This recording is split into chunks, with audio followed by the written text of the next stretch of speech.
अगर मैं आपसे कहूं कि अगले 20 से 30 सालों में भारत की सबसे बड़ी लड़ाई पेट्रोल रिलीजन या पॉलिटिक्स की नहीं बल्कि पानी की हो सकती है, तो शायद आपको ये कैजुअल लगे।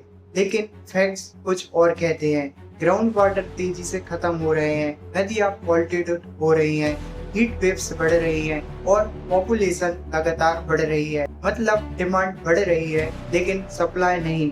तो क्या भारत एक वाटर इमरजेंसी की तरफ बढ़ रहा है?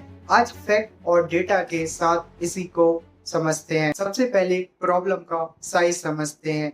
हम अक्सर सोचते हैं कि भारत में तो बड़ी बड़ी नदियां हैं, गंगा है, यमुना है, ब्रह्मपुत्र है, तो फिर पानी की कमी कैसे? सच ये है कि पॉपुलेशन और रिसोर्सेज का बैलेंस बिगड़ चुका है। 1951 में भारत में हर व्यक्ति के लिए लगभग 5200 क्यूबिक मीटर पानी अवेलेबल था। आज ये गिरकर लगभग 1500 क्यूबिक मीटर के आसपास पहुंच गया है। एक्सपर्ट के हिसाब से जब ये लेवल 1700 से नीचे जाता है तो कंट्री वाटर स्ट्रेस मानी जाती है। मतलब भारत डेंजर जोन में एंटर कर चुका है। आते हैं सबसे बड़े रीजन पर, ग्राउंड वाटर यानी जमीन के नीचे का पानी। आपका घर का बोरवेल, ट्यूबवेल, हैंडपंप, ये सब ग्राउंड वाटर पर डिपेंड करता है। प्रॉब्लम ये है कि हम जितना पानी जमीन से निकाल रहे हैं उतना वापस रिचार्ज नहीं हो रहा।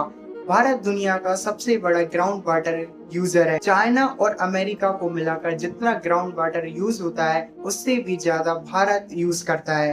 पंजाब, हरियाणा और राजस्थान के कई इलाकों में ग्राउंड वाटर लेवल हर साल नीचे जा रहा है। कुछ जगह पर 300 से 400 फीट तक बोरिंग करनी पड़ रही है। सोचो, हम अपना वाटर सेविंग अकाउंट खाली करते जा रहे हैं लेकिन उसमें वाटर डिपॉजिट ही नहीं कर रहे हैं, तो एक दिन अकाउंट जीरो होना ही है। खेती का पानी। अब सवाल आता है, सबसे ज्यादा पानी यूज कौन करता है? आंसर है एग्रीकल्चर। भारत का लगभग 80% फ्रेश वाटर फार्मिंग में यूज होता है।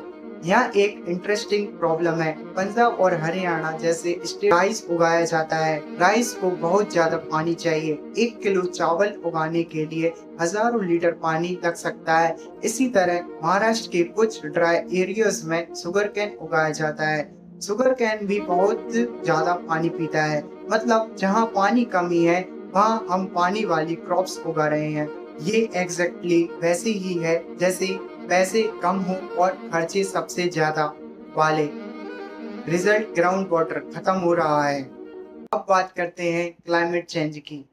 पहले मानसून रिलेटिवली प्रेडिक्टेबल था, अब सिचुएशन बदल रही है। कहीं क्लाउड बर्स्ट हो रहा है, कहीं फ्लड, कहीं मंथ्स तक बारिश ही नहीं हो रही है। साइंटिस्ट कहते हैं कि राइजिंग टेम्परेचर से इवोपोरेशन बढ़ रहा है। मतलब जो पानी अवेलेबल है वो बहुत तेजी से उड़ रहा है। हीट वेव्स और सेवियर हो रही है। अब आपने नोटिस किया होगा, हर साल लगता है पिछले साल से ज्यादा गर्मी पड़ रही है, और गर्मी बढ़ने का मतलब पानी का डिमांड और बढ़ना। सिटीज का वाटर डिजास्टर। अब गांव से शहर चलते हैं, लोग सोचते हैं वाटर क्राइसिस सिर्फ विलेजेस की सिर्फ प्रॉब्लम है। रियलिटी सिटीज भी क्राइसिस में है। 2019 में चेन्नई लगभग डे जीरो सिचुएशन तक पहुंच गया था। रिजर्वर ऑलमोस्ट खाली हो गए थे। लोग टैंकर के पीछे भाग रहे थे। आज दिल्ली, बेंगलुरु और हैदराबाद जैसे शहर में प्रेशर फेस कर रहे हैं। और शॉकिंग बात, कई सिटीज में 30 से 50% पानी पाइपलाइन लीकेज में ही वेस्ट हो जाता है। यानी पानी है लेकिन मैनेजमेंट वीक है। Polluted water. अब एक और हिडन प्रॉब्लम, पॉल्यूशन। अगर किसी रिवर में पानी है लेकिन वो इतना पॉल्यूटेड है कि उसे यूज नहीं किया जा सकता, तो टेक्निकली वो पानी अवेलेबल होती हुई भी अनेबल है। इंडस्ट्रियल वेस्ट, प्लास्टिक पॉल्यूशन, ये सब रिवर्स को डैमेज कर रहे हैं।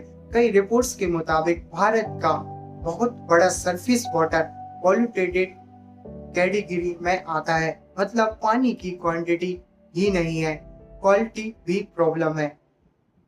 सॉल्यूशन क्या है? सबसे इम्पोर्टेंट पार्ट सॉल्यूशन। मतलब पहला, रेन वाटर हार्वेस्टिंग, जो बारिश का पानी बहकर चला आता है उसको स्टोर करो। दूसरा, ट्रैप इरिगेशन, इससे फार्मिंग में पानी की बचत होती है। और तीसरा, वाटर वेस्ट वाटर रिसाइकलिंग।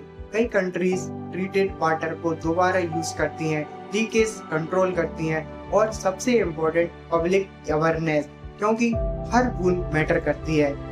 आज भारत का वाटर क्राइसिस सिर्फ एनवायरमेंट इशू नहीं है, ये इकोनॉमी का इशू है, वाटर सिक्योरिटी का इशू है, हेल्थ का इशू है, और फ्यूचर जनरेशन का इशू है। सोचिए, अगर आज हम पानी बचाने में फेल हो गए तो कल आने वाली जनरेशन टेक्नोलॉजी से सब कुछ खरीद तो सकेगी, लेकिन शायद एक चीज नहीं, वो है पानी।